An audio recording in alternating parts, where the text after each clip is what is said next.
오전에 읽었던 그 말씀을 제가 다시 읽지는 않고 그냥 그 말씀과 연결해서 계속해서 살피도록 하겠습니다. 우리는 오전에 기독교 신앙이라는 것은, 또 기독교라고 하는 것은 예수님과 사도들이 성경에 대해서 가졌던 믿음, 그것을 종교학자들은 오직 성경 솔라 스크립투라로 말했는데, 바로 그 솔라 스크립투라 위에 서 있을 때만이 정상적이고 바르다는 것. 그러나 오늘날 개신교회는 또다시 오직 성경을 강조하고 회복해야 할 정도로 그것으로부터 멀리 멀어져 있다는 것을 살폈습니다. 그래서 정말로 우리들이 성경 위에 서 있는가 하는 질문을 하게 되는데, 그런 현실이 어떻게 있게 됐는지 먼저 살폈습니다. 그리고 그로 인해서 생겨난 현상들과 함께 오직 성경이 무엇인지 간단히 살폈습니다. 이제 오직 성경 위에 선 신앙과 삶, 그리고 사역이 무엇인지, 결국 우리들이 다시 회복하여 가져야 할 오직 성경의 실제를 오전에 읽은 디모데 후서 본문 말씀에 연결해서 살펴보도록 하겠습니다. 그런데 오직 성경의 실제를 우리들이 갖는 문제와 관련해서 먼저 언급할 사실이 한 가지 있습니다. 그것은 솔라 스크립투라 위에 선 신앙과 삶이 무엇인지를 안다고 해서 그런 신앙과 삶을 가질 수 있는 것은 아니라는 것입니다. 제가 오전에도 얘기했지만 우리가 어떤 지식을 가졌다고 해서 그것을 실제로 신앙과 삶으로 갖는 것은 아닙니다. 그것이 과정 속에 있고 그러기 위해서 꼭 필요로 하는 것이지만, 그러나 그것 자체, 지식 자체가 우리가 그런 실제를 가졌다고 볼 수는 없는 것입니다. 솔라 스크립투라 위에 선 신앙과 삶은 오직 성령으로 거듭난 자만이 가질 수 있습니다. 저는 그렇게 확고히 믿습니다. 예수님은 성경이 말하는 하나님 나라, 바로 그리스도 안에서 임한 하나님 나라를 알고 그의 다스리심을 받는 것은 거듭남으로서만 가능하다는 것을 말씀하셨습니다. 그렇게 하나님의 구원 계시를 담은 이 성경은 같은 맥락이 똑같습니다. 이 구원 계시를 담은 그런 성경은 거듭나지 않으면 계시자인 하나님, 여기 성령 하나님과 그의 계시 내용을 깨닫지도 못하지만 그것을 실제로 소유하여 가질 수가 없습니다. 오히려 자신이 판단자가 되어 성경을 쉽게 읽고 해석하는 룰을 범하게 됩니다. 주객이 바뀌어서 성경을 읽고 이해하게 되는 현상이 벌어지는 것입니다. 성령으로 거듭나지 않으면 성경을 대해도 성경에 대한 주객이 바뀌어서 성경을 대하기 때문에 전혀 다른 결과가 산출됩니다. 거듭난 자만이 성경에서 계시자이신 하나님을 보고 그가 말씀하시는 것을 듣고 그에 상응한 반응을 할 수 있습니다. 거듭나지 않으면 하나님의 계시를 담은 성경에 대한 그런 이해와 반응을 가질 수 없고, 대신 자신의 도구로 사용하여서 활용하는 그런 일이 있게 됩니다. 여러분들은 이 차이를 아십니까? 이 차이가 지금도 수많은 사람들, 심지어 교회 안의 리더들과 설교자들 속에서도 있습니다. 성경은 다른 종교들이 가진 경전들과 달리 하나님의 감동으로 된 책입니다. 오늘 본문대로. 그래서 성경은 그 감동자인 성령 하나님과 모든 면에서 연관되어 있습니다. 여러분들이 이 사실을 지식적으로 알면 안 됩니다. 이것은 굉장히 중요한 사실입니다. 성경은 하나님의 감동으로 된 책이어서 감동자인 성령 하나님과 모든 면에서 연결되어 있어요. 그것이 성경이 가진 아주 특별한 사실입니다. 그래서 성경을 이해하는 데 있어서도 성령의 조명하심이 있어야 하고, 그 조명하심을 받아 바른 이해와 태도를 갖는 것도 성령의 감동하심이 있어야 됩니다. 그런데 더 중요한 것은 그런 일이 어떤 자에게 있느냐. 어떤 자에게 이런 일이 있겠어요? 그 대상 또한 성령과 관련이 있어야 됩니다. 바로 성령으로 거듭난 자에게 있어야 되는 것입니다. 그래서 하나님의 말씀인 성경을 자신의 신앙과 삶의 중심에 두는 것, 곧 오직 성경 위에선 신앙과 삶을 갖는 것은 먼저 우리가 전제해야 될 사실은 오직 거듭난 사람에게만 있을 수 있다는 것입니다. 물론 어린아이와 같은 미숙함과 완전치 못함이 있을 수 있지만 결국 하나님의 감동으로 된 성경에 대한 바른 이해와 태도와 반응을 갖는 것은 곧 오직 성경 위에 선 신앙과 삶을 갖는 것은 성령으로 거듭난 자에게만 있는 것입니다. 성령 하나님은 말씀을 통해 사람을 거듭나게 하실 뿐만 아니라 조명하여 깨닫게 하심으로써 죄에 대하여 죄로부터 회개케 하시고 거룩한 길을 가게 하시며 계속 말씀을 따른 가치관과 생활 방식을 갖게 하시는 데서 계속 연루되십니다. 그러므로 우리들이 교회 안에서 교사이냐 목사이냐에 앞서서 거듭났느냐는 것이 우선인 것입니다. 그리하여 하나님의 감동으로 된 성경을 나의 신앙과 삶의 중심에 두고 있는지, 성경에 대한 나의 이해와 태도와 삶의 반응이 달라졌는가가 중요한 것입니다. 우리는 단순히 성경을 매일 읽고 연구하는 것으로 성경을 중심에 두었다고 해서는 안 되는 것입니다. 성경이 하나님의 계시의 말씀으로, 그래서 신적 권위를 가진 하나님의 말씀으로 알고 그 말씀을 성령의 조명하심을 따라 반응하며 따를 때 우리는 성경을 자신의 중심에 둘 수 있는 것이에요. 이것을 너무 익숙한 얘기로 생각하면 안 됩니다. 여러분들이 이것은 뻔한 얘기라고 생각하시면 안 됩니다. 만일 뻔한 얘기라고 생각한다면 이런 뻔한 얘기가 이 시대 속에서는 무시되고 있고 볼 수가 없어서 지금 같은 문제를 야기시키고 있는 것입니다. 거듭나지 않으면 그 누구도 성경을 자신의 신앙과 삶의 중심에 둘 수 없습니다. 이단들이나 이런 빗나간 사람들이 성경이 자신의 존재와 삶의 신앙과 삶의 중심에 둘 수가 없는 것은, 성경을 그렇게 사용하면서도 성경을 가지고 장난을 치면서도 안 되는 것은, 그래서 삶의 거룩함과 하나님을 더욱 닮아가고 주께 영광을 돌리는 이런 변화가 그들에게서 드러나지 않는 것은 진정한 의미에서 성경을 소유한 들고 있는 자기 자신들이 이 성령의 감동자이신 성령과 관련이 없어서 그래요. 거듭나지 않아서 그런 것입니다. 거듭나지 않으면 그 누구도 성경을 자신의 신앙과 삶의 중심에 둘 수 없어요. 그러므로 솔라 스크립투라 위에 선 신앙과 삶은 오직 성경이 무엇인지를 지식적으로 알고 또 항상 성경을 끼고 연구를 많이 하는 것이 아니라 먼저 거듭남으로써 기록된 성경의 감동자인 성령 하나님과의 관계 속에서 그 계시된 말씀을 깨닫고 따라 살고 또 전하는 것이어야 하는 것입니다. 성경을 뒤로 한 채 다른 계시나 체험을 성령과 연관지어서 따르는 것은 잘못하는 길입니다. 여러분은 성경을 통해서 감동자이신 성령 하나님의 조명하심과 그 속에서 하나님의 계시의 놀라움, 곧 하나님 자신과 그의 구원 계시를 알아가고 있습니까? 그것이 오직 성경 위에 선 신앙과 삶의 기초예요.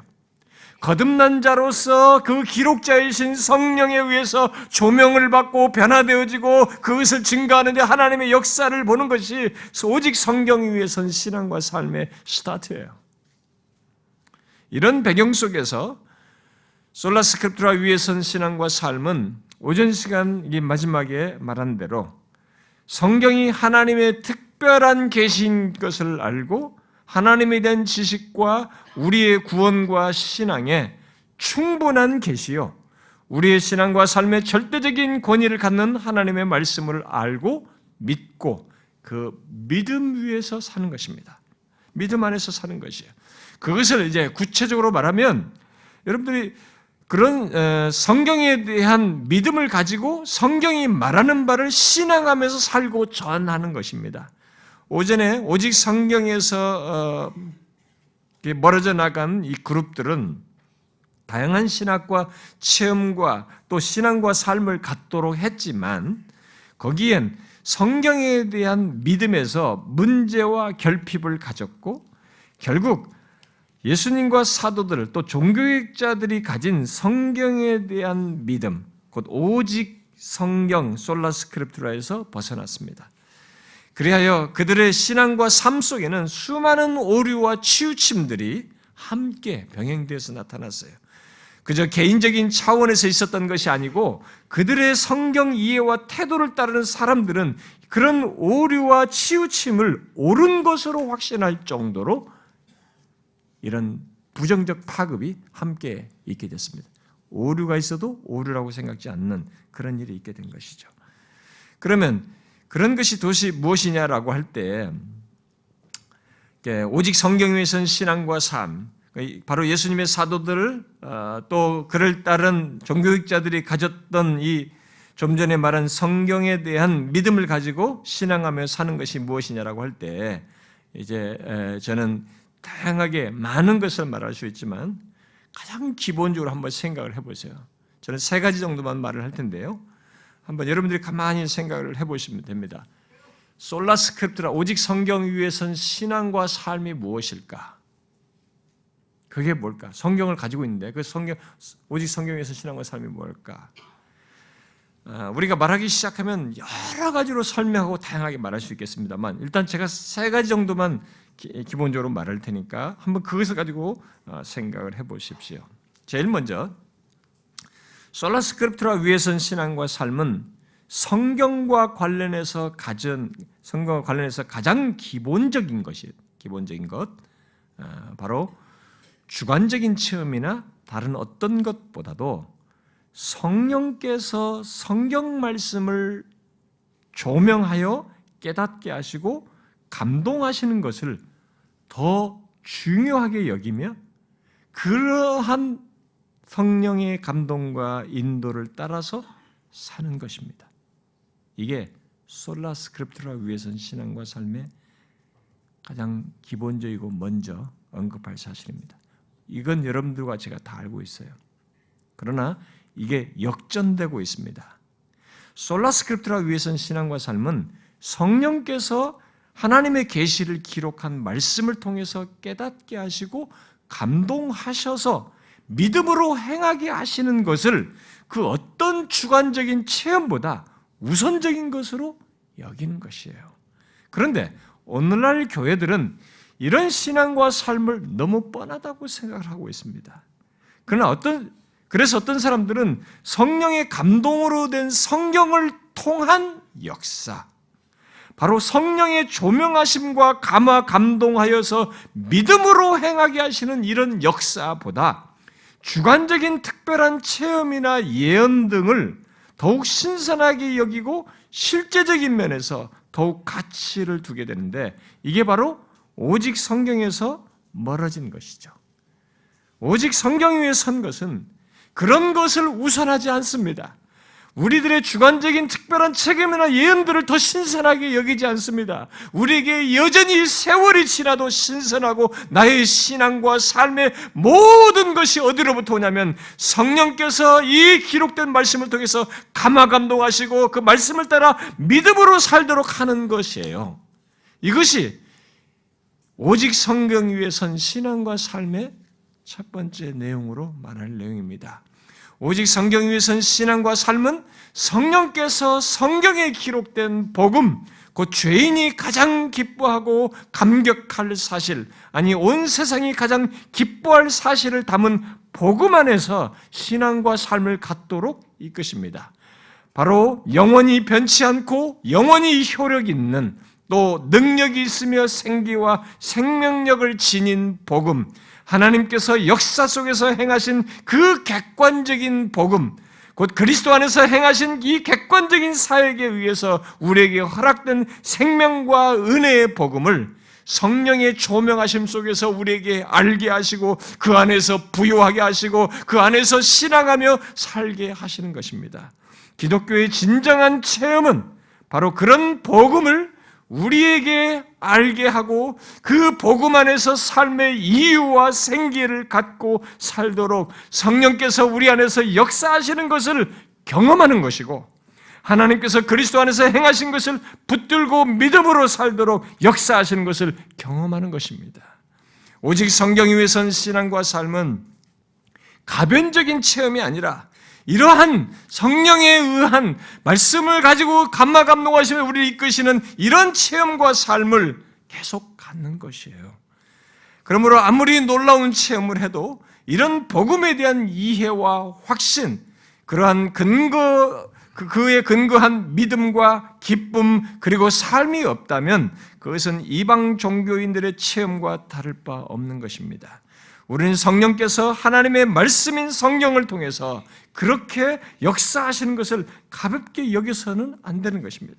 성령 하나님은 계시된 말씀을 통해서 우리가 어떤 자인지, 또 우리의 구원이 무엇에 근거한 것인지, 그래서 우리의 현재의 조건과 장래의 영광이 어떠한지를 말하며 알게 하시고, 그로 인해서 위로와 힘과 기쁨과 생기를 얻게 하고, 심지어 모든 환난 가운데서도 이기도록 역사하십니다. 이런 성령께서 말씀을 통해서 행하시는 역사를, 이것을 가볍게 여기고 대신 어떤 특별하다고 하는 경험을 우선하는 것은 오직 성경에서 이탈한 것입니다.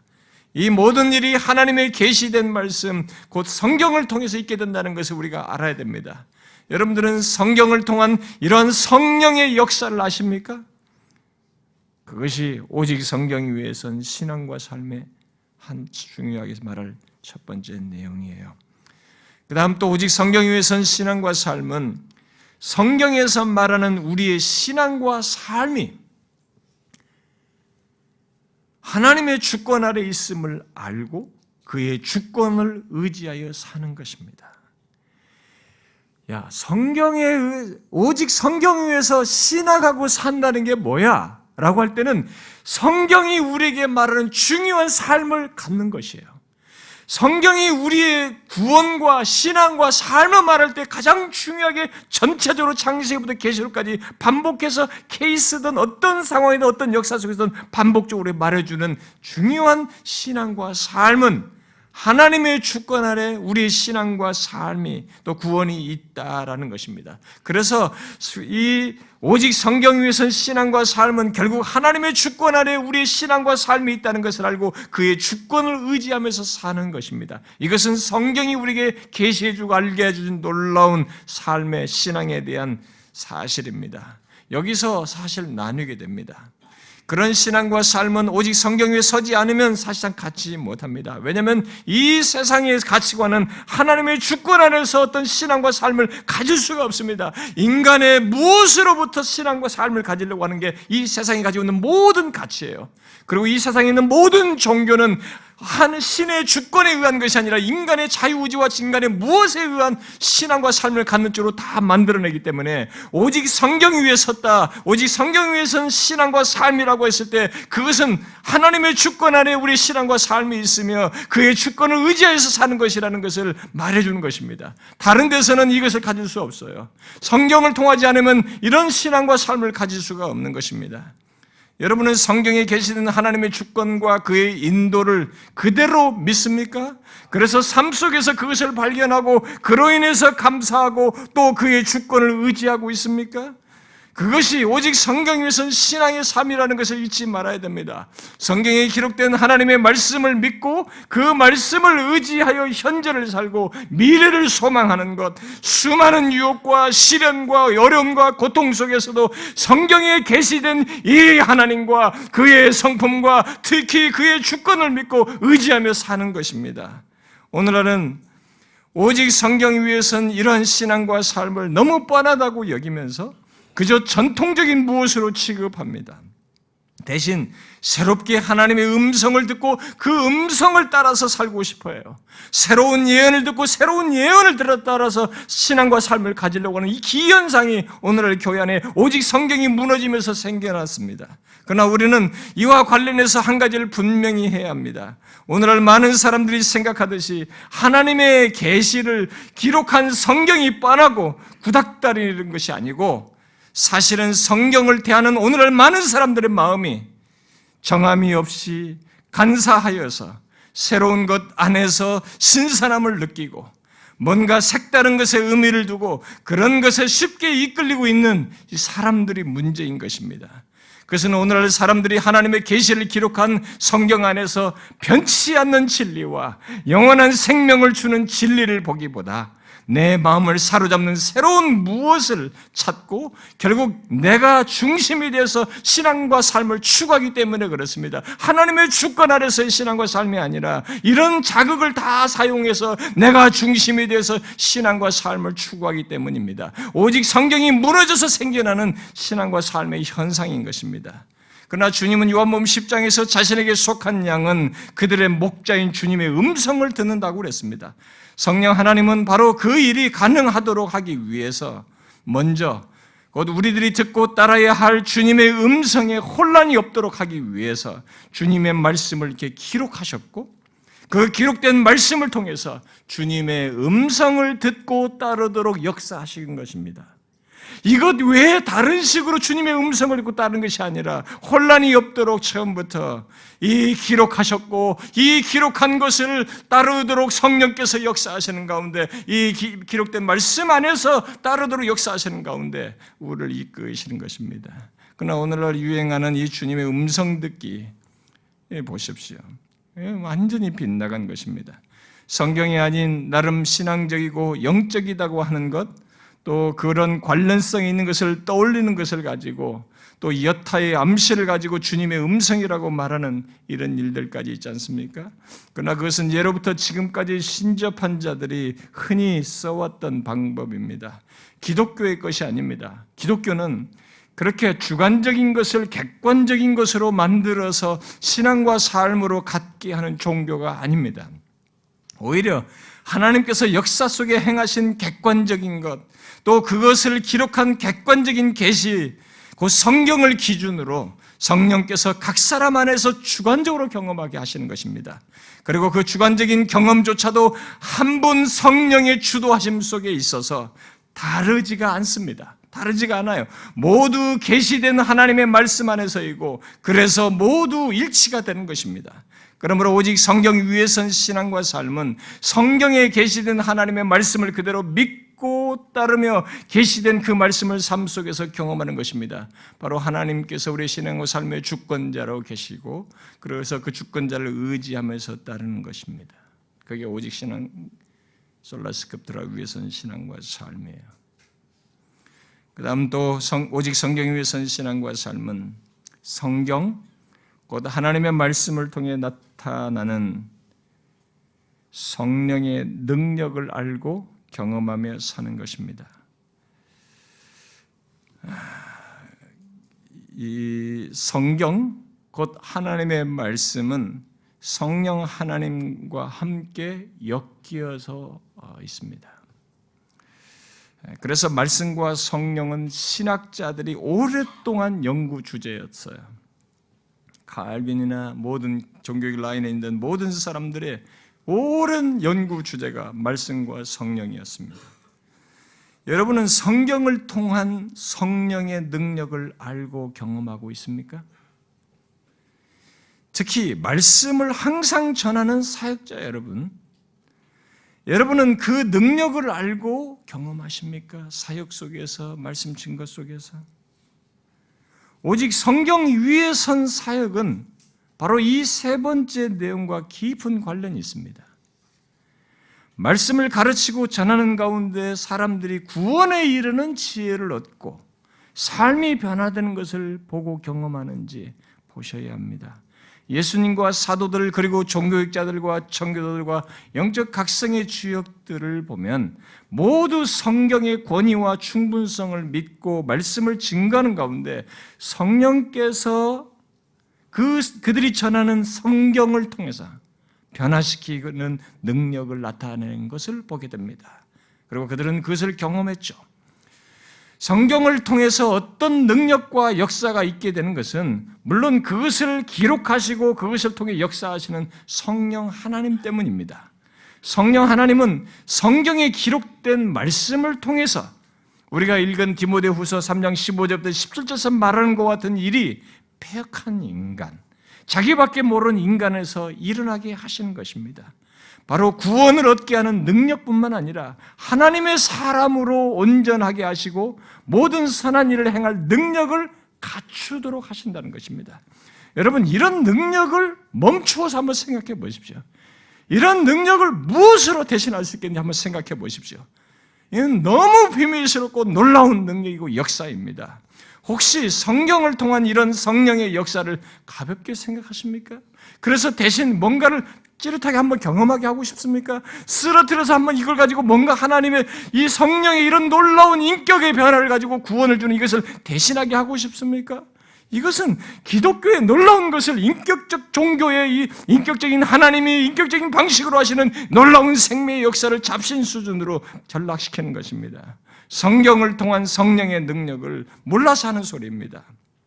아니에요. 성경에 기록된 하나님의 말씀을 통해 구원을 얻다. 죄와 허물 가운데 죽어있고 모든 하나님이 아닌 다른 우상을 섬기던 그 인간이 이 성경에 기록된 하나님의 말씀을 통해서 구원을 얻고 하나님의 사람으로 온전케 되는 이 변화, 성품과 삶이 주님을 닮아가는 이런 변화가 있는 것을 한번 생각해 보십시오. 여러분, 그게 가벼운 것입니까? 아닙니다. 이런 거룩한 변화는 오직 성경을 통한 성령의 능력에 의해서만 있는 유일한 일이에요. 다른 길이 없어요, 여러분. 그러므로 디모데후서 3장 15절부터 17절의 변화가 없다면 그것은 기독교가 아닙니다. 아무리 성경을 말하고 교리라는 이름을 붙이고 또 성경의 개념과 용어를 말한다 할지라도 그것이 없다면 교회나 그룹은, 그런 없는 그룹들은 기독교와 상관이 없는 것입니다. 또 그것이 없는 사역자라면 그는 성령에 의한 사역자도 또 성령이 역사하는 사역자도 아닌 것입니다. 하나님의 감동으로 된 성경을 가진 기독교에서, 교회에서 본문의 이 디모데후서 3장에서 말하는 본문의 변화가 없다? 그것은 기독교가 아닙니다. 그러므로 우리는 이 시간에 질문해 보아야 합니다. 과연 나의 신앙과 삶 속에서, 나의 사역 속에서, 나의 증거 속에서 성경을 통해 본문의 역사가 있는가? 또 그것을 보고 경험하는가? 체크해 봐야 돼요. 여러분들은 자신의 사역 속에서 또 여러분들의 교회 속에서 자신의 신앙과 삶 속에서 이것을 보고 경험하고 있습니까? 오늘날 말씀 사역자들이 여기서 어려움을 겪습니다. 본문과 같은 일이 일어나는 것은 하나님의 말씀을 통해 진실로 성령께서 역사하실 때만 있는 일이요. 그런 역사가 있기 위해서는 사건이나 경험이 아닌 일평생의 증거, 곧 오직 성경 위에 서서 일평생 하나님의 말씀을 전할 때 있는 일이어서 많은 사역자들이 이 어려운 길보다 쉬운 길, 단번에 어떤 체험을 하고 단번에 어떤 이 사람이 치유받는 것 같은 이쪽을 택하는 것입니다. 그런 일시적인 변화를 자꾸 선호하는 것입니다. 그러나 기독교는 1세기부터 지금까지, 아니 구약시대에도 계속 하나님의 말씀을 통해서 구원과 함께 하나님의 사람으로 온전케 했습니다. 그러므로 하나님의 말씀을 통한 본문과 같은 역사를 뒤로하고 대신 즉각적이고 즉흥적인 무엇으로 기독교를 말하고 신앙과 삶을 말하는 것은 거짓입니다. 기독교가 아니에요. 사입인 것입니다. 본문은 성령께서 그의 말씀을 통해 일평생 우리의 인격 안에서 행하시는 역사인 것을 말해주고 있습니다. 그러므로 말씀 증거자는 이 부분에서 인내심을 갖고 다른 것에 기웃거리지 말고 오직 성경, 곧 그 어떤 악한 자라도 구원하고 변화시키는 하나님의 말씀을 전해야 하는 것입니다. 금방 표신하지 않는다고 좌절하지 말고 우리는 계속 말씀을 통해 역사하시는 성령 하나님을 믿고 인내해야 하고 계속 전해야 하는 것입니다. 여러분 잊지 마십시오. 사람을 구원하는 생명의 역사, 하나님의 사람으로 바꾸는 인격의 변화, 삶의 변화, 바로 죄짓기에 빠른 인간이 선한 일을 행하는 그 위대한 변화는 달리 일어나지 않습니다. 오직 성경을 믿고 전하는 가운데서 일어나는 것이에요.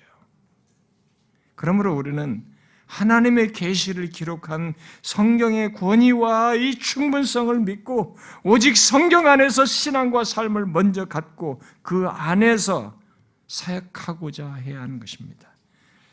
그러나 이 시대는 시대의 편승에서 사람들을 많이 끌어모으고 외적으로 성공하기 위해서 사람들이 좋아하는 말씀을 전하는 사역자, 설교자들이 너무 흔합니다. 하나님의 입장에서 보면 그런 사역자들은 오늘날 교회와 세상을 위해 별로 도움이 되지 않고 오히려 해가 됩니다. 그래서 지금 이 시대에 필요한 사역자, 설교자는 그런 사람이 아니라 오직 성경 위에 서서 본문과 같은 역사에 사용되는 사람이에요. 오늘 본문과 같은 역사에 사용되는 이런 설교자, 사역자가 필요한 것입니다. 우리들 중 대부분이 사역자이기 때문에 이제 이 부분을 여러분들이 생각해 보기를 원합니다. 이제 이 사역과 관련해서 우리가 한번 생각해 봐요. 우리 시대는 자신이 알든 모르든 이런저런 영향으로 실질적인 면에서 성경의 절대 권위를 인정하는 사람들이 드물어져 가고 있고, 물론 신학교에서 그리고 보수적인 신학, 개혁주의 신학하는 사람들은 머릿속으로는 다 가지고 있지만 제가 오전에 말한 것처럼 실질적인 면에서는 성경의 절대 권위를 인정하지 않는 오히려 그런 사람들이 드문, 그리고 성경으로는 충분하지 못하다고 해서 온갖 잡다한 것들에 눈을 들려서 성경에서 빛난 것들을 추구하고 또 그리하도록 가르치고 이끄는 것을 우리는 더 흔하게 봅니다.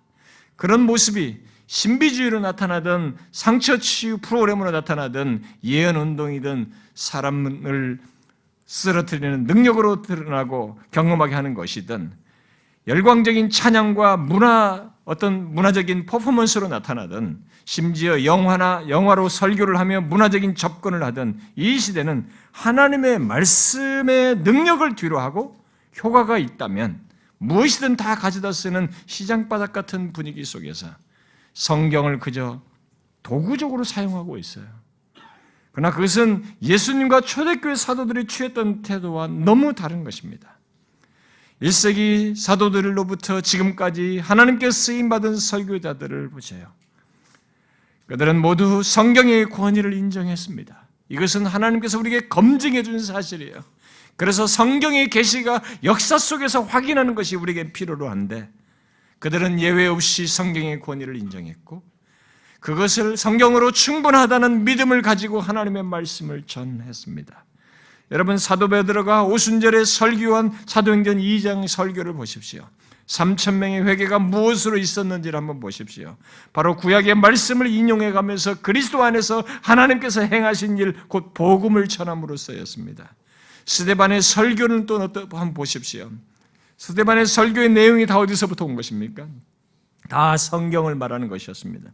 그들은 모두 오직 성경 위에 서서 담대히 성경의 말씀을 전했고 그때 수천 명의 사람들의 마음이 하나님 성령께서 말씀의 배경자이신 감동자이신 성령의 역사에 의해서 그들에게 안에서 놀라운 역사가 일어났습니다. 회개했어요. 그리고 또 다른 하나의 놀라운 역사가 있었습니다. 그것은 거짓되고 완악한 자들의 마음을 격동케 하는 것이었습니다. 여러분은 아십니까?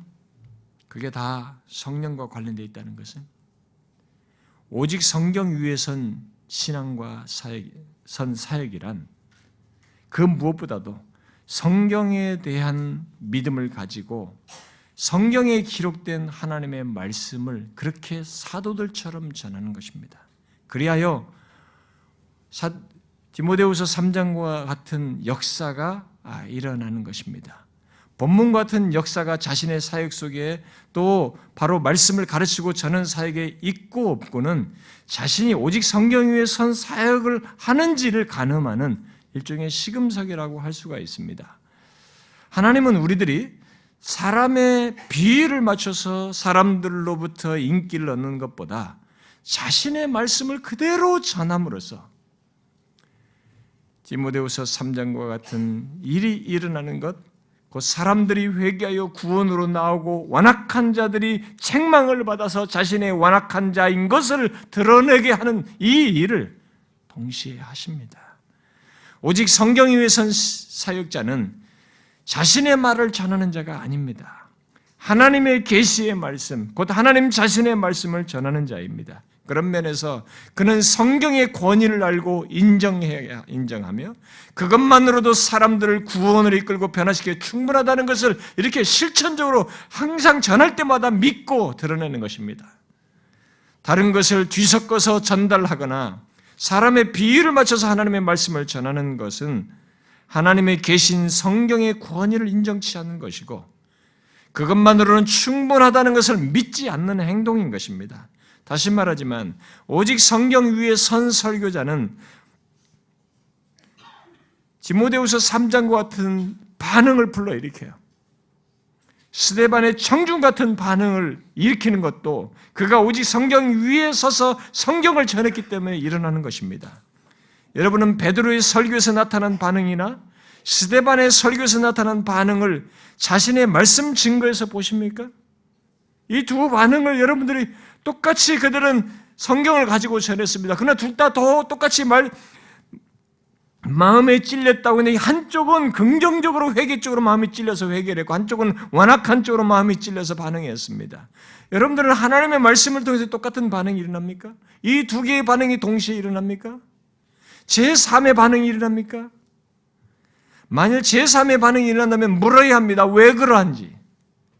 성경의 권위를 인정하지 않고 사람을 먼저 생각하고 그들의 비위를 맞춰서 그런 것은 아닌지, 성경만으로는 충분하지 않다고 여기서 그저 도구적으로만 사용해서 그런 현상이 일어나지는 않는지 물어야 합니다. 한번 질문해 보십시오. 여러분은 말씀을 전할 때 어떤 반응을 보십니까? 어떤 의도를 가지고 전함으로써 생기는 반응 말고 일상적으로 말씀을 전할 때 어떤 반응을 사람들로부터 보십니까? 베드로의 회중 같은 반응, 스데반의 회중 같은 반응을 보십니까? 잊지 마십시오. 오직 성경 위에 선 설교자는 이 두 반응을 함께 봅니다. 역사가 그랬습니다. 성경이 그랬고 역사가 그랬어요. 오직 성경 위에 서서 전할 때 곧 하나님의 계시 그대로 그의 권위를 인정하면서 계시의 충분함을 믿고 확신을 가지고 전할 때 두 반응이 일어나요. 사실 그 두 반응은 하나님께서 그의 말씀을 통해서 역사하셔서 나타나는 현상인 것입니다. 그런 면에서 여러분은 성경을 전할 때 그런 하나님의 역사를 보는지를 봐야 됩니다. 하나님의 말씀을 통한 능력은 베드로의 회중 같은 반응으로서만 나타나는 것이 아닙니다. 스데반의 회중처럼 강한 거부감을 일으키는 것 또한 있는 것입니다. 그저 듣기 좋게 좋은 얘기를 하고 성경을 자기 임의대로 말을 하고 뒤섞어서 말을 하고 뭔가를 좋은 체험을 하고 경험하게 하는 그런 반응을 할 때는 이 두 반응이 다 일어나지 않아요. 제3의 반응이 나는 것입니다. 오직 성경 위에 서서 하나님의 말씀을 전한다면 우리가 원치 않아도 성령께서 말씀을 통해서 그리스도인과 비그리스도인을 구분되게 하십니다. 그러한 설교를 조엘 비키는 차별적인 설교라는 말로 표현을 했습니다. 차별적인 설교란 그리스도인과 비그리스도인 사이의 차이를 둔다. 차별적인 설교는 신자들에게는 하늘나라 문을 열어주고 불신자들에게는 하늘나라 문을 닫는 열쇠다. 차별적인 설교는 참 믿음으로 그리스도를 구세주로 영접하는 모든 자에게는 죄의 용서와 영생을 약속해 주는 반면 불신 가운데 회개하지 않고 회심하지 않는 자들에게는 하나님의 심판인 저주와 영원한 정죄를 선포한다 그랬습니다. 그런 설교는 성경에 대한 믿음을 갖지 않고는 할 수 없는 것입니다. 사실 그것은 베드로와 스데반의 설교가 그랬던 것이죠. 여러분 자신이 하늘나라의 문을 열고 닫는 말씀을 입에 담고 전한다는 것을 알고 있습니까? 그 부분에 대해서 얼마나 확고하고 또 의식하면서 말씀을 전하고 있습니까? 저는 오늘날 설교자들이 이 부분에서 너무나 확신이 없는 것이 아닌가 하는 의문을 갖습니다. 왜냐하면 오늘날 설교자들의 설교 속에서 사람들을 회개케 하고 변화시키는 권세와 능력을 쉽게 볼 수가 없기 때문에 그렇습니다. 대신 성경 이야기를 해주고 성경의 내용을 인용하듯이 마치 코테이션으로 인용하듯이 말하는 것이 너무 흔하게 봐요. 제임스 보이스는 약 30여 년 전에 이런 말을 했어요. 요즘에 와서 설교가 쇠퇴하는 이유는 외적인 원인 때문이 아니라 교회 신학자들과 신학교 교수들과 이들에 의해서 훈련을 받은 성직자들이 성경을 권위 있고도 무한 말씀으로 믿는 믿음에서 먼저 쇠퇴하기 때문이다. 간단하게 말하면 하나님께로부터 나오는 확신의 말씀에 대한 신뢰 상실이 그 원인이다. 성경이 전체와 부분에 있어서 오류가 없다는 확신이 없는 설교자들은 자신들의 성경 연구 속에서 세상과 인생을 비추어 줄 한 가지 빛을 발견하기 위해서 성경을 탐구할 뿐이지 세계와 인생에 대해 우리가 생각해야 할 바를 우리에게 말해주며 우리가 세계와 인생 사이에서 갖는 질문에 답해주는 강력한 계시요 우리를 사로잡는 계시를 발견하기 위해서 성경을 연구하지 않는다. 이런 참된 권위의 상실보다 더 슬픈 일은 없다. 특히 설교자 자신이 이것을 알지 못하고 있을 때 더욱 그러하다라고 했습니다. 성경은 하나님의 계시를 담은 책이어서 우리들이 높이고 말고 할 것 없이 권위를 가지고 있습니다. 그래서 그 신적 권위가 증거 속에서 드러날 때 흔히 사람들은 하나님의 능력에 의해서 변화를 경험하게 되는 것입니다. 그런데 많은 설교자들이 이것을 놓치고 있는 것입니다. 당사자들로부터 하나님의 권위를 인정하지 않고 그에 마땅한 태도를 보이지 않다 보니 하나님의 말씀을 통한 능력 또한 경험하지 못하고 있는 것입니다. 여러분, 오늘날 교회 강단을 보십시오. 이 강단을 보세요. 오늘날 교회 강단은 그 설교는 하나님의 말씀의 권세가 드러나는 자리가 아니라 사람 친화적이에요. 너무 사람 친화적입니다. 그리고 사람 중심적으로 각색된 성경 이야기와 만담이 너무 많고 또 성경과 이 세상 정신들, 그 심리학과 실용주의와 포스트 모더니즘 같은 이 또 현재 유행과 문화를 섞어서 사람들과 교감하고 대화하는 곳이 되어버렸습니다. 이런 우리의 현실과 관련해서 데비드 웰스가 하나님의 거룩한 사랑이라는 책에서 다음과 같이 말했어요. 오늘날 모든 교회는 아니지만 상당수의 교회에서 강대상이 플렉시 유리 스탠드로 바뀌는 변화가 일어났다. 그리고 플렉시 유리 스탠드가 높고 둥근 의자로 바뀌기도 했다. 거기에 담긴 생각은 이로 인해 설교자가 회중과 더 잘 소통할 수 있다는 것이다. 회중도 이제는 청중인가? 그 의도가 아무리 좋았더라도 여기에는 의도되지 않는 상징적 의미가 있었다. 이런 변화가 일으킨 것은 기업체와 마찬가지로 교회에서도 수평적인 차원에서 몰두하게 되었다는 것입니다. 사람들 관계죠. 수평적인 차원에서 몰두하게 되었다는 점이다. 우리는 고객에게 초점을 맞추고 그들의 심리에 적응한다. 그리고 초자율성의 시대에 외부인들을 불쾌하게 만들기 쉬운 절대적 권위가 교회에 있다는 사실에 민감해졌다. 절대적 권위 하나님이든 성경이든 말이죠. 그래서 우리의 전략은 권위를 숨기는 것이 되어버렸다. 우리는 기독교 신앙의 수직적 차원을 되도록 많이 감춘다. 대신 우리는 수평적 차원을 강조한다.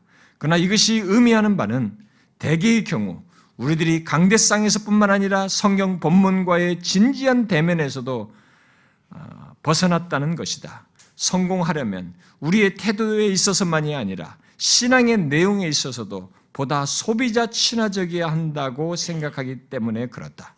그래서 우리는 성경적 설교에서 영감을 주고 방법론이고 치유 중심적인 이야기로 옮겨갔다. 그랬어요. 성경의 권위를 감추고 이렇게 수평적인 차원, 곧 사람들에게 초점을 맞추고 강단의 태도의 변화가 결국에는 강단에서 전하는 내용, 곧 말씀의 변화로 이어졌다는 것을 말해주고 있습니다. 여러분, 너무나 정확한 지적이 아닙니까? 오늘 강단의 실상을 정확하게 말해주고 있습니다. 그런 모습은 사실 오직 성경 위에 서 있지 않은 목회자의 모습을 말해주는 것이기도 합니다. 오직 성경을 가장 먼저 알고 가르치고 인도해야 할 목회자부터 무너져 있다는 것입니다. 혹시 우리 중에 성경의 권위를 숨기고 사람 중심적인 목회와 설교를 하는 목회자는 없습니까? 또 그것을 좋게 여기며 따르는 성도는 없습니까? 그것은 기독교의 껍데기에 지나지 않는 것입니다. 하나님의 말씀을 전하는 사역자입니까? 그렇다면 다른 모든 것에 앞서서 먼저 자신이 오직 성경 위에 서 있는지 먼저 보시고 그것부터 가지십시오.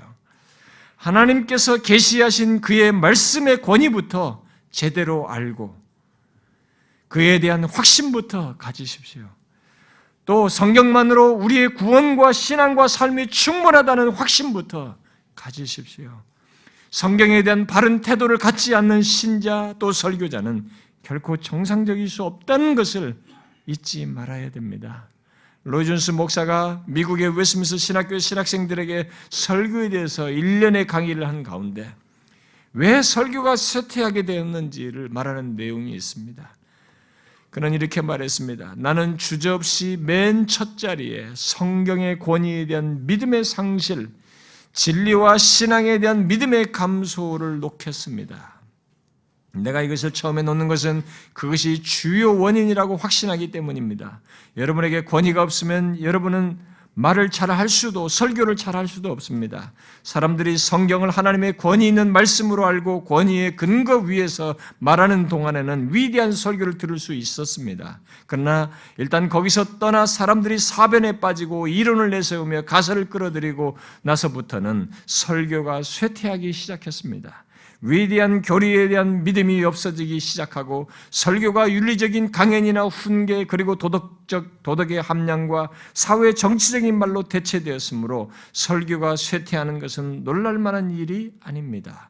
나는 바로 이것이 설교가 쇠퇴하는 추세의 첫째되고 가장 중요 원인이라고 생각합니다. 오늘날 우리들도 똑같이 성경을 사변적으로 대하고 성경의 권위에 대한 믿음이 사라지고 결국 성경이 말한 위대한 교리에 대한 믿음도 사라지지 않았습니까? 그런 면에서 우리는 우리 자신을 한번 봐야 됩니다. 실질적인 면에서 과연 내가 성경의 권위에 대한 믿음을 가지고 있는가, 그러하고 있는가를 봐야 합니다. 혹시 자신들이 권위를 인정치 않는 이 포스트 모더니즘이라는 세상 정신에 적응해서 성경의 절대적인 권위를 감추고 수평적인 것에만 사람의 비유를 맞춰 그 사람의 생각을 들어주고 그 사람의 말을 호응해주는 정도에서 성경을 말하는 그런 모습은 갖고 있지 않습니까? 물론 우리 앞선 세대 사람들이 성경의 권위를 빙자해서 자신들의 생각을 강하게 드러내고 자신의 뜻을 이루려고 했던 오류들이 있었습니다. 그리고 지금도 성경을 가지고 자신의 권위를 주장하는 일이 있다는 것을 잘 압니다. 그래서 반발심과 경계심이 있다는 걸 압니다. 그러나 그런 경험과 현실이 있다고 해서 나는 그들과 다르다는 것을 보이려고 하면서 자신은 포용적인 것처럼 태도를 보이며 성경의 권위를 감추는 것은 또 다른 극단입니다. 그런데 그런 태도로 요즘 젊은이들에게 인기를 끄는 목회자들은 제법 있다는 것입니다. 일종의 반사이익을 얻는 것이죠. 포스트 모더니즘의 정신을 가진 이들과의 호응을 한다는 차원에서 그렇게 보조를 맞추면서 반사이익을 얻는 것입니다. 그것은 또 다른 극단이에요. 누구든지 바른 목회자요, 바른 설교자로서 사람들을 구원하고 하나님의 사람으로 온전케 하려면 그 무엇보다도 먼저 하나님의 말씀의 권위를 그대로 드러내어 전하고 자신 또한 삶 속에서 모든 행실 속에서 그 권위를 인정하며 따른다는 것을 증거해야 됩니다. 그 모습을 가져야 돼요. 그런 삶을 가져야 되는 것입니다. 오늘 본문의 역사는 디모데후서 3장에서 말하는 역사는 성경의 권위에 대한 믿음으로 성경을 전하고 따르는 가운데에서 있는 것을 말하는 것입니다. 그것부터 우리가 확인해야 되는 것입니다. 그러므로 정녕 하나님께서 자신을 설교자로 부르셨다면 예수님과 사도들처럼 앞선 탁월한 종들처럼 성경의 권위에 대한 믿음부터 아주 확고히 하셔야 합니다. 히브리서 기자는 히브리서 기자처럼 해야 돼요. 히브리서 기자는 히브리서 3장에서 시편 95편을 인용하면서 시편 기자가 말하기를 이렇게 말하지 않았습니다. 성령이 이르신 바와 같이 이렇게 말했어요. 시편 기자가 말한 것을 그는 성령이 이르신 바와 같이 그렇게 말하고 또 성경에 일렀으되 이렇게 말했습니다. 기록된 말씀의 주체자가 성령이신 것을 말하면서 결국 성경에 기록된 것은 설사 시편 기자가 썼다 할지라도 성령이 이르신 것이라고 말했습니다. 바로 그 믿음을 예수님과 사도들이 가졌고 교회 역사 속에 탁월한 모든 사람들이 다 가진 것입니다. 그러므로 자신이 정령 설교자로 부름받았다면 그는 자신이 들고선 이 성경에 게시된 이 말씀이 누구의 말씀인지부터 확고히 해야 합니다. 그것은 일개 왕이나 어떤 이 나라의 탁월한 사람, 누구 어떤 권세자의 그런 정도의 특사 정도로 전달하는 말이 아닙니다. 만물의 창조자요. 진실로 이 세상 역사를 예로부터 지금까지 생생하게 주장하시며 역사하시는 이 주권자 하나님, 그리고 그리스도 안에서 죄인들을 구원하시는 이 하나님의 유일하신 참 하나님의 특별한 계시를 전한다는 것을 알아야 하는 것입니다. 우리의 성경에 대한 너무 익숙한 이것 때문에 이것이 그런 생생한 하나님의 계시요, 그분의 메시지요, 그분의 말씀이라는 것을 망각하게 되면 안 되는 것입니다. 그저 연구하는 책 정도가 되어서는 안 되는 것입니다. 하나님의 말씀을 담은 성경은 사람을 살게도 하고 죽게도 한다는 것을 명심해야 됩니다. 그 정도로 권위와 권세가 있는 것입니다. 그런 의미에서 하나님의 말씀을 전하는 것은 아주 조심스럽고 진중해야 하며 심지어 경외심을 가지고 진실해야 합니다. 그리고 그것이 얼마나 영광스러운지도 알아야 합니다.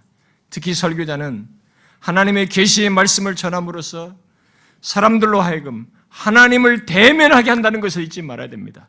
내가 전하는 메시지를 통해서 이 전하는 하나님의 말씀을 전함으로써 이 말씀하시는 하나님을 이들이 대면한다는 것을 잊지 말아야 합니다. 그래서 항상 사역을 진실하게 감당하고자 해야 합니다. 말씀을 진중하게 전하고자 해야 됩니다. 크리스 웰이라는 사람은 설교를 전능하신 하나님과 대면하는 통로라고 말했습니다. 그래서 가볍게 수행할 수 없는 너무나 영광스러운 것으로 보았습니다. 특히 우리가 전하는 하나님의 계시, 곧 그의 말씀에는 이 온 세상이 기뻐할 소식을, 복음을 담고 있습니다. 복음을 담고 있어요. 바로 하나님께서 그리스도 안에서 행하신 너무나 놀라운 이 세상에 어디에서도 말할 수 없는 죄 해결, 사망의 해결, 영원한 구원, 영생, 이 모든 놀라운 사실이 여기에 다 담겨져 있어요. 이런 놀라운 사실, 온 우주가 놀라고 영원히 찬송할 소식을 담고 있습니다. 그래서 더욱더 영광스럽습니다. 그뿐이에요. 우리들이 그 소식을 전할 때 무슨 일이 일어납니까? 어떤 일이 일어납니까? 가만히 있습니까? 성령 하나님께서 그 말씀을 인정해 주시는 일을 행하십니다. 그 가운데서 사람들을 구원하시고 하나님의 사람으로 온전케 하시고 거역하는 자들로 거역하게 하시고 자신의 마음을 그대로 굳건하게 하시는 일까지 행하십니다. 여러분, 이 세상에서 이것보다 더 놀라운 일이 어디 있어요? 여러분, 이런 어마어마한 일이 어디 있습니까? 설교자는 어두운 이 세상, 또 사단의 권세 아래서 멸망을 향해 가는 영혼들, 곧 참 생명이 있음을 모르고 살아가며 허무함 속에서 살아가는 영혼들에게 영원히 운명을 바꿀 복음을 선포적으로 전하는 특권과 영광을 가지고 있습니다. 오늘날 설교자들이 얼마나 이 부분에 대해서 확신과 벅찬 마음을 가지고 있는지 물어야 합니다. 이 특권과 이 영광을 아는지 물어야 해요. 데렐 존슨이라는 사람은 이렇게 말했습니다. 나는 어떤 것도 설교가 하나님의 지상사역에서 차지하는 특권을 빼앗을 수 없다고 확신한다. 전달에 관한 이론이나 실제가 아무리 바뀔지라도 성경을 들고 회중 앞에 서서 본문을 통해 말씀하시는 살아계신 하나님의 말씀을 전하는 자를 대신할 수 있는 것은 없다. 그랬어요. 오직 성경 위에 선 설교자는 이것을 압니다. 그러므로 설교자는 자신들이 들고 선 성경, 곧 계시된 이 하나님의 말씀이 고린도서 1장 말씀대로 살아계신 하나님의 지혜와 능력이 되어 사람들의 영혼을 구원하고 변화시킴으로써 세상까지 바꾸는 일을 한다는 것을 기억해야 합니다. 아무리 썩은 이 세상이라 할지라도 이 썩은 세상이 제대로 공의를 행하고 의를 알게 되고 변화되는 진정한 역사는 성경을 통해서 하나님이 하시는 역사 속에서 있는 것입니다. 이것을 제2 스위스 신앙 고백은 다음과 같이 정확히 진술했습니다. 하나님의 말씀에 대한 선포는 곧 하나님의 말씀이다. 이게 제2 스위스 고백, 신앙 고백이었어요. 여러분은 이런 확신을 가지고 하나님의 말씀을 말하고 전합니까? 사람들이 성경을 죽은 문자처럼 취급하는 일이 있습니다만은 설사 그러한다 해도 여러분 성경 자체는 살아계신 하나님의 계시요 읽고 듣는 자들 안에서 현재 시제로 말하는 하나님의 말씀이며 그분의 메시지입니다. 그러므로 모든 신자는 특히 설교자는 자신이 하나님의 말씀인 성경을 들고 말하고 선포할 때마다 살아계신 이 우주 만물의 주인이시요 창조자요 지금도 역사를 주장하시며 사람을 살리시는 그분의 말씀을 전하는 자로 서 있으며 자신을 통해서 하나님께서 그의 메시지를 전하고 있다는 것을 알고 경외심을 갖고 전해야 합니다. 우리는 하나님의 말씀을 가지고 노닥거리며 사람을 웃기려고 하지 말아야 됩니다. 사람들이 내 한마디에 웃어주는 것에 쾌락의 유혹을 받아서는 안 되는 것입니다. 그것은 진짜로 유혹, 템프테이션이에요. 오히려 강단에 서는 우리는 항상 세 가지를 염두에 둬야 됩니다. 하나는 자신이 어떤 자로 서 있는가 하는 것입니다. 곧 자신이 평범한 자로서 서지 않고 살아계신 하나님의 말씀을 전하는 전령으로 그의 사자로 서 있다는 것을 잊지 말아야 됩니다. 둘째는 자신이 전하는 내용이 나의 무엇이 아니라 만왕의 왕이 전하라고 주신 말씀이며 메시지라는 것, 바로 하나님의 말씀이요 그분의 메시지라는 것을 잊지 말아야 됩니다. 그리고 마지막으로 염두할 사실은 자신이 그 말씀을 전할 때 자신 앞에 그 말씀을 듣는 사람들만이 있는 것이 아니고 자신이 하나님의 면전에서 그 일을 수행하고 있으며 성령께서 그 말씀과 함께 역사하시고 있다는 것을 잊지 말아야 합니다. 이것들을 염두에 두고 하나님의 말씀을 전하는 뒤에는 우리는 그 말씀을 통해서 역사하시는 하나님을 믿고 구하면 됩니다. 분명히 무슨 일이든지 그 뒤에 일어나게 될 것입니다. 듣는 자가 불편해하든 싫어하든 아니면 회개하든 주님을 찾으며 그를 부르짖든 성령 하나님에 의해서 무슨 일이든지 일어날 것입니다. 바로 베드로 회중에게 일어난 반응이든 스데반의 회중에게 일어난 반응이든 둘 중에 하나의 반응이 일어날 것입니다. 더 나아가서 듣는 자들에게 하나님에 대한 이해가 열리고 예수 그리스도 안에서 행하신 하나님의 은혜에 대한 이해와 감격을 갖고 반응한 일이 있게 될 것입니다. 또 그 가운데서 예수 그리스도를 닮아가는 일이 있고 선한 일을 행하고자 하는 거룩한 욕구가 일어나게 되고 수많은 일들이 우리가 알지 못하는 내면에서의 수많은 역사가 성령에 의해서 있게 될 것입니다. 당장 표시가 나지 않는다고 해서 아무 일도 일어나지 않는 것처럼 생각해서는 안 되는 것입니다. 긍정적이든 부정적이든 하나님의 말씀으로 인한 즉각적인 역사뿐만 아니라 그 심령 안에서 지속적으로 그 사람을 다루시는 하나님의 역사가 일어날 것입니다. 우리는 이것을 기억하고 하나님께서 전하라고 주신 성경의 말씀, 곧 사람을 구원하시고 변화시키는 이 생명의 말씀을 두렵고 떨림으로 전하고자 해야 하는 것입니다. 그뿐만이 아닙니다.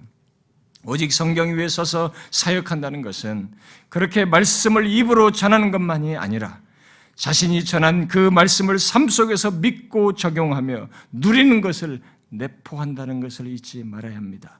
비록 설교자가 자신이 전한 대로 다 살지는 못한다 해도 그는 자신이 전한 말씀 안에서 살고자 해야 합니다.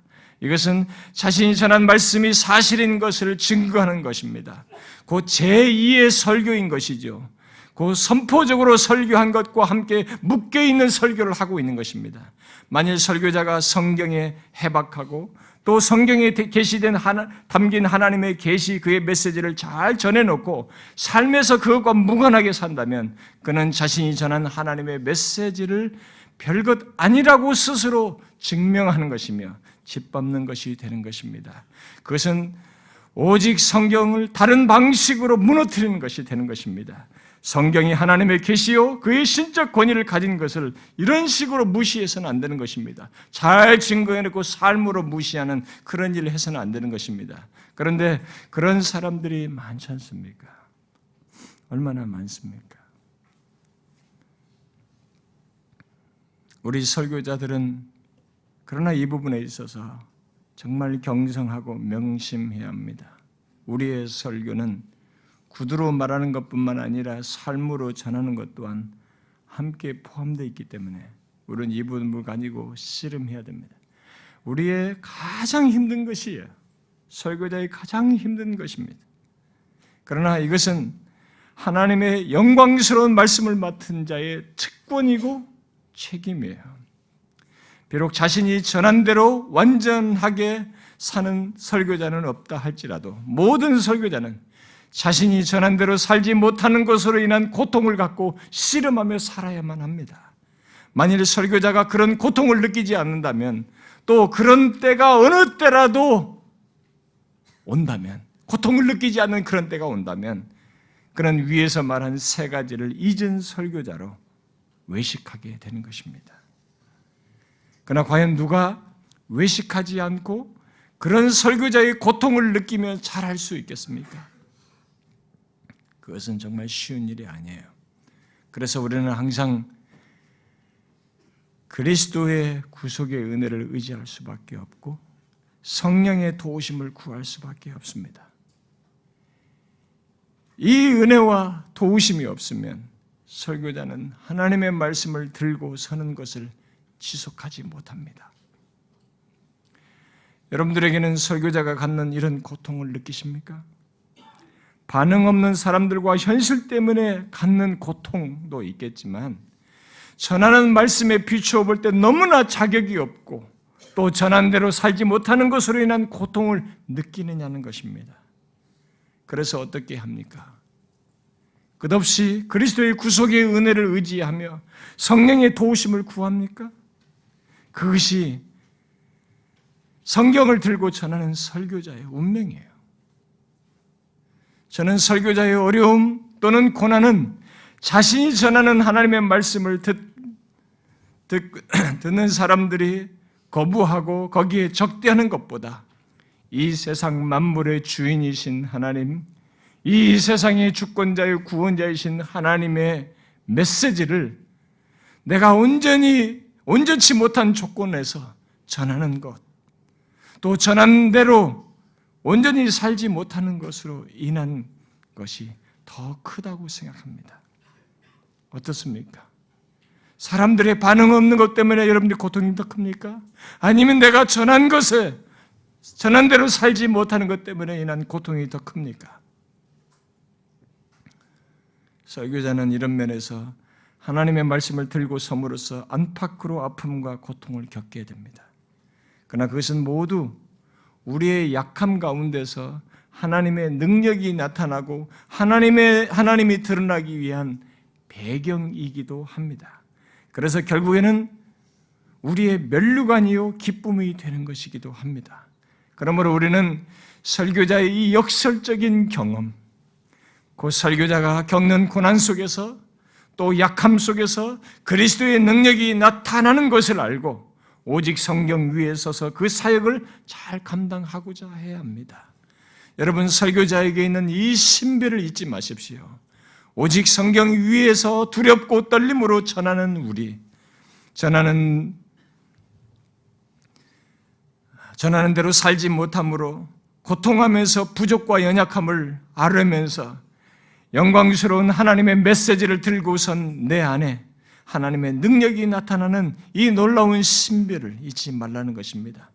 이런 놀라운 은혜와 능력과 이런 비밀이 우리의 사역 속에 있습니다.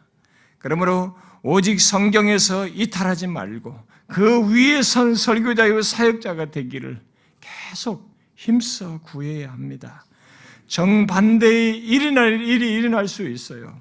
그러나 신자에게 있어서뿐만 아니라 설교자에게 있어서 오직 성경은 타협할 내용이 아닙니다. 설사 사람들이 크게 환영하지 않는다 할지라도 우리의 영혼과 사역자로서 바른 사역을 위해서는 그 길을 가야 돼요. 오직 성경 위에 서서 가야 됩니다. 그렇다고 사람들이 환영하지 않는 것만으로 우리 자신을 정당화하라는 말은 아닙니다. 무조건 그런 반응을 두고 내가 오직 성경 위에 사람들이 반응이 없으니까 내가 오직 성경 위에 섰지 이렇게 생각해서는 안 된다는 것입니다. 제가 강조하는 것은 사람들이 환영하고 환영하지 않는 것을 가지고 나의 사역을 판단해서는 안 된다는 것입니다. 그것보다 지금까지 말한 바를 자신이 갖고 하나님의 말씀을 전하는 가운데 분명 본문의 반응이 있는지 여기 디모데후서 3장의 반응이 있는지를 더 중요하게 보라는 것입니다. 오직 성경 위에 선 사역자는 바로 그것을 위해서 성경, 곧 하나님의 말씀을 제대로 풍성히 전하기 위해서 힘쓸 것이고 하나님의 말씀과 씨름하는 가운데 많은 시간을 드릴 것입니다. 여러분, 하나님의 말씀과 씨름하는데 부지런하셔야 합니다. 만일 그것에는 부지런하지 않으면서 다른 것에 분주하면 분명 하나님의 말씀에 대한 태도에 문제가 생기게 돼 있습니다. 하나님께서 지금 전하도록 주신 메시지요, 그 신적 권위를 가진 중대한 말씀을 중대하게 여기지 않고 가볍게 취급하는 태도를 취하게 된다는 것입니다. 그래서 제임스 스튜어트는 목사들에게 거짓된 게으름에 불과한 직업적인 분주함을 조심하라 그랬어요. 곧 영혼들이 회개하도록 타락한 길에서 돌아서게 하고 사망에서 건지고 하나님께 나아가도록 하는 메시지에 전념하지 못하면서 다른 것들에 열심인 것은 거짓된 게으름이라는 것입니다. 뭔가 분주하지만 이 분주한 것은 거짓된 게으름이라는 것이에요. 여러분, 사역자가 하나님의 말씀을 전하는 것에 소홀하면서 다른 활동에 분주한 것은 슈튜어트 말대로 그저 직업적인 분주함이고 실상은 거짓된 게으름인 것입니다. 하나님의 말씀과 씨름하지 않고 다른 것에 바쁜 거짓된 게으름을 가진 자는 분명 하나님의 말씀의 생명력을 드러내지 못할 것입니다. 그는 자신의 행동으로 누구의 말씀을 전하고 있는지 부정하고 무시하는 것이 될 것입니다. 오직 성경 위에 선 사역자, 설교자가 된다는 것은 단순히 성경이 하나님의 특별한 계시요 절대적인 권위를 가지고 정황부원 하나님의 말씀이요 또 우리의 구원과 신앙을 위한 충분한 계시인 것을 머리로 알고 인정하는 것이 아닙니다. 그것은 성경이 그러하다는 것을 실천적으로 자신의 신앙과 삶 속에서 말씀을 준비하여 전하는 전 과정 속에서 드러나야만 합니다. 준비에서부터 전하는 데까지 계속 하나님의 메시지를 전하여 사람들로 하여금 하나님을 대면하도록 하는 줄을 알고 생생하게 두렵고 떨림으로 전해야 합니다. 월터 카이저는 설교자에 대해서 이런 말을 했습니다. 살아계신 하나님의 능력의 말씀을 생명력이 없고 지루하고 흐리멍텅하고 시시한 것으로 만드는 설교자들은 다 사라져야 한다. 그 말씀이 설교자를 전율시키지 못하고 그 말씀이 설교자의 마음을 하나님께 영광 돌리려는 강력한 열망으로 채우지 못한다면 어떻게 듣는 사람들에게 영향을 끼칠 수 있겠는가? 라고 했습니다. 오직 성경에서 이탈하여서 생기는 현상인 것입니다. 그러므로 마지막으로 한 가지를 말하고 싶습니다. 지금은 성경에 대해서 비정상적인 것이 대중의 지지를 받아 정상적인 것처럼 보이는 시대가 되었습니다. 그래서 우리는 다시 종교학자들이 외쳤던 오직 성경, 그 성경이 인간의 책이 아니라 죽은 문자가 아니라 하나님의 계시, 영원한 계시이며 그래서 절대적인 권위를 갖고 무한 하나님의 말씀이며 우리의 구원과 신앙을 위해서 충분한 계신 것을 실제로 믿는 것이 필요합니다. 다시 이게 필요해요. 다시 이것이 회복돼야 됩니다. 그런 성경에 대한 지식이나 규정을 아는 것이 아니라 실제로 그런 믿음을 가지고 신앙과 삶을 갖고 사역하면서 두렵고 떨림으로 그 놀라운 하나님의 메시지를, 사람을 살게 하고 죽게 다오는 이 생명의 메시지를 전하는 것이 필요합니다. 그런 종 한 사람이 더 필요해요. 이 조국교회 현재 연신은 그런 사람이 필요합니다. 그런 설교자가 필요해요. 너무 절절하게 사람들이 절규하고 있습니다. 그들이 말 않고 침묵하고 들어준다고 해서 가만히 있다고 생각하면 됩니다. 그들의 영혼은 절규하고 있는 것입니다. 이게 기독교인가? 이게 성경을 가지고 말하는 전부인가? 이 놀라운 계시가 지금 듣고 있는 전부인가? 우리가 계시해 주신 하나님의 놀라운 메시지와 이 복음의 부여함이 이게 전부인가? 그들은 절규하고 있습니다.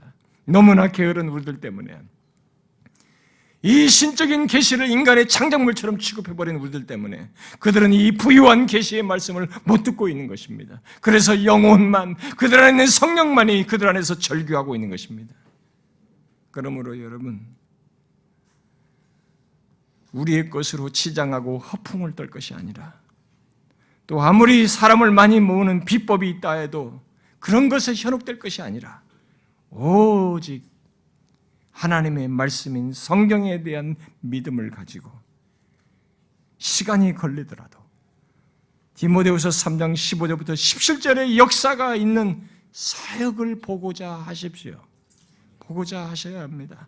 우리의 사역은 사람을 많이 모으는 것의 목적이 아니라 하나님의 말씀을, 그의 생명의 메시지를 전해서 본문의 역사가, 이 디모데후서 3장의 역사가 실제로 일어나는 것입니다. 성경을 들고 섰으면 이 역사가 일어나는 것입니다. 사람을 모으는 것 자체가 목적이 아니에요.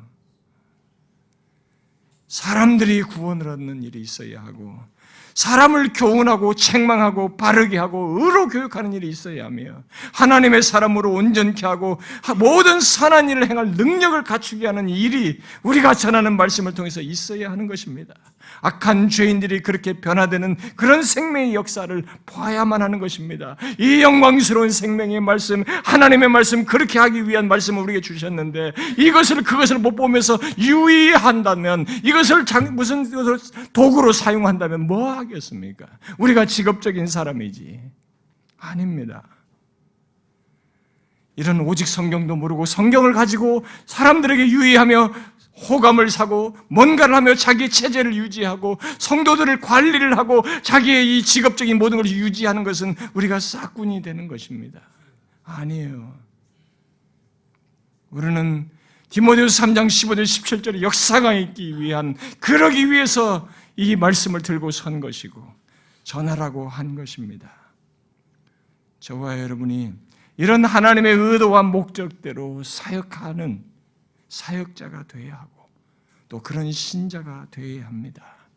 이 자리에 오신 여러분, 우리가 이 자리에 와서 이런 섭리 가운데 만나는 이런 자리에 하나님은 이런 메시지를 우리가 함께 공유하는 가운데 이 시대 어떻게든 자기조차도 모르면서 역사 속에서 뒤섞인 오직 성경에서 이탈한 이런 현실 속에서 다시 우리로 하여금 재점검하여서 오직 성경 위에 서서 하나님의 말씀을 그대로 생생하게 두렵고 떨림으로 생명력 있게 전하라고 우리를 콜링하십니다.